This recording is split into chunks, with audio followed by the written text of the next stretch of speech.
It looks more like an industrial machine shop, but this is where Mark Aeling is creating the landmark sculptures that will greet the public at the new St. Petersburg Police Headquarters.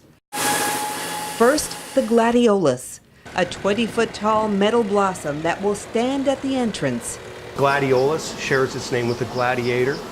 It historically shares a number of meanings that run parallel to the core values of the police department, honor and integrity, those kinds of things. Each curved petal is carefully designed, welded, and mounted to withhold hurricane-strength winds and protect the lighted center, a polished sphere. When you look at the piece, you see yourself reflected in that sphere, and that sphere represents community. For the lobby, Aeling is creating Shielded, a 30-foot eagle wing suspended from the ceiling. Each of the 240 metal feathers is individually formed and crafted to fit.